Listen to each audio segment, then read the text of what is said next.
So, we've managed to survive 20 days, living in and out of the prison. But if you haven't seen any of that, links down below. But previously, Rick lost the ambulance, met some new friends again, almost died multiple times, went out with a friendly survivor who got her killed, got a new car, lost it instantly, and eventually got 2 cans of fuel and a new van.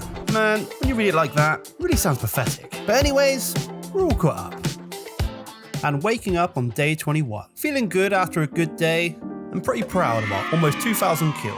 And we start our day doing a little organising, building 2 shelves in the cell over for some ammo, and clearing up a lot of the mess we've made by just dumping a lot of the stuff on the floor. And setting out in our new van to gather some wood from the abundant trees around us. And of course, a little zombie killing.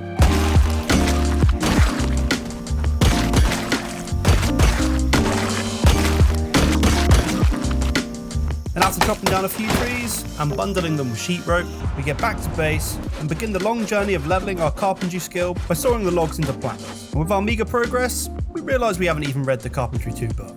So a quick trip to the prison library to fetch almost all the carpentry books we'll ever need. Then a late night reading session followed by some sleep, leading us into day 22. Wake up a little late, we switch our focus back to trying to explore that horrible warehouse, the one that's almost got us killed a few times already. But this time, we plan on driving the long way round, down the motorway and up to the warehouse. So we head out in the new van, passing through the very crowded roads outside Rosewood, with a few close calls. Right, this ain't good. We finally get into the motorway, and at first, it seems fine, until we meet the horde. Oh my god, what are these hordes? And after trying to maneuver our way down the motorway, we get surrounded.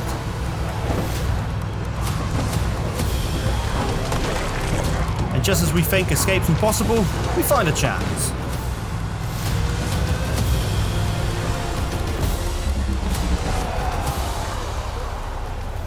Okay, panic over. And once again, we lose the vehicle. And making a very familiar trip back through the woods. With the night approaching, we try to take shelter in one of the houses we saw a few days ago.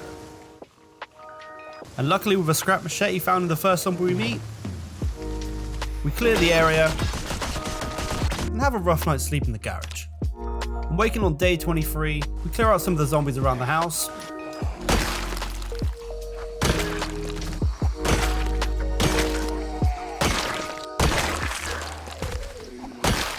Until we get interrupted by a police helicopter and all the hordes from the local area are drawn our way.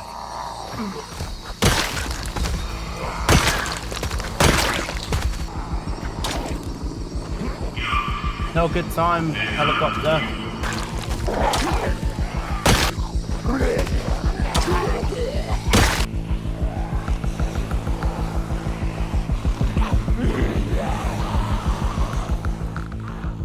With the hordes converging on us, we have no choice but to run and abandon our mission to get to the warehouse again. And besides a few close calls on the run back, we get closer to the prison. We decide to try and quickly sneak into Rosewood and retrieve our abandoned police truck from the day before. And with only a little Z killing,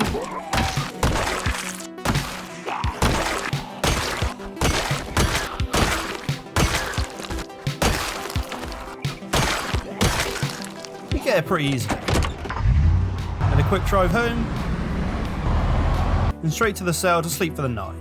And waking on day 24, with our constant failures caused by the huge hordes, Rick's anger caused him to plot a dangerous plan. First we're going to need a few bottles, Target spotted. and some of the nice gasoline we recently acquired. And we're going to take our police cruiser for a little spin into town.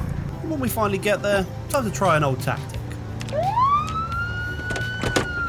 And when the hordes have gathered, we're going to do what all great Zomboid players do. Start a fire. Did he throw it? He did.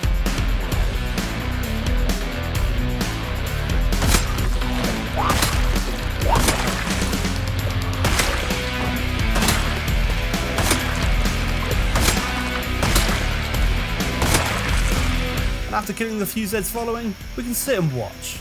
Well, until a few zombies make it through the courthouse, so time to kite them around for a bit.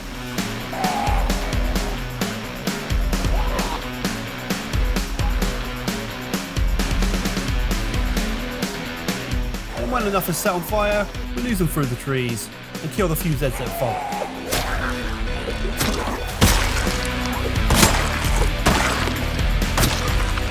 get this huge mace from one of them. Not bad. Then we return home on foot to allow the burning to continue and get a well-earned rest, taking us into day 25, where we begin the day by putting our new mace to work, which luckily for us can also be used as a sledgehammer. And we begin to knock down the walls to the adjacent cells to make a bigger room.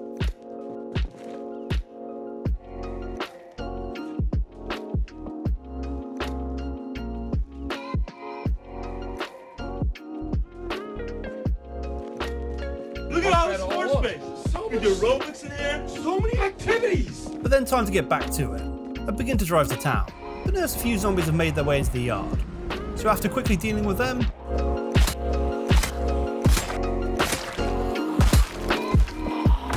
we're on our way. We park up on the outskirts of town and walk our way in, where we notice the courthouse is fully up in flames. So we use this to continue the purge, gathering as many zombies to me using the pistol, and kite them around to set them all on fire.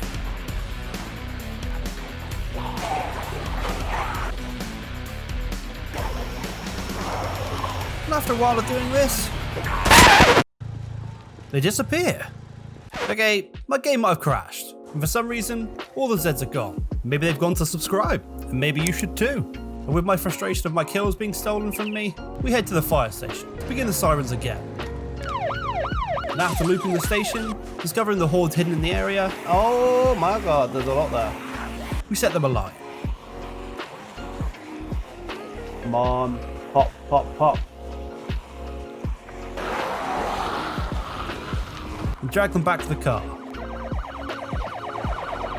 And we rinse and repeat, gathering all the zombies we can find, setting them all ablaze, and hopefully not the whole town with it. But with enough of them burning, we skulk away back to our car and sit and watch as our kill total rapidly rises. And as the night falls, we drive back to base and realise the crash from earlier had deleted all our survivors too.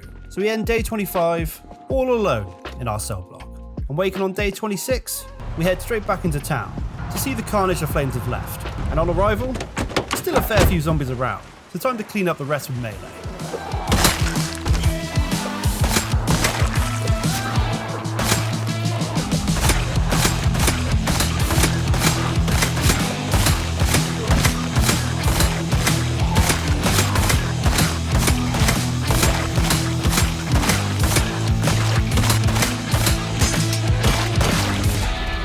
With the zombie population definitely dented, we finally take the opportunity to try loot the fire station. Okay, so far so good. We find some more axes. Axes, there we go. A couple chainsaws, a gas mask, and most of all, a big propane tank and a fuel tank. We take the chance to get the truck outside running and take it all back to base. And with the trusty mace, we decide to make our first big change to the base, breaking down one of the walls to the outside and the fence to make an entrance for the car. And then we make the entrance a little bit bigger, making almost a garage. And as it's getting too dark to work, we go get some sleep and wake up on day 27. And we begin the day by sorting around the base, making a few spears as the garden fork served us well the day before, and we decide to head out, with the aim to collect our police truck we left the day before.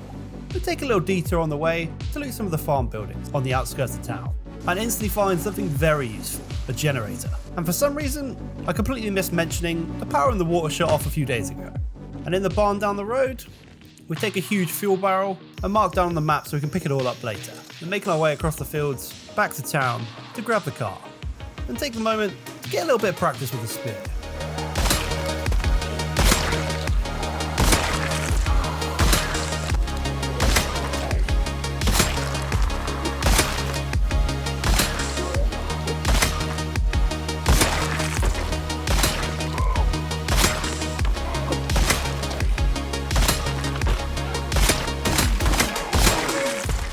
And when we finally get to the car, we take a chance to have a look at the Zed population in the town after our little fire purge. And of course, the population is still booming, so we try stopping in the fenced community in town and try to clear out the area a little, allowing us to loot this in the future.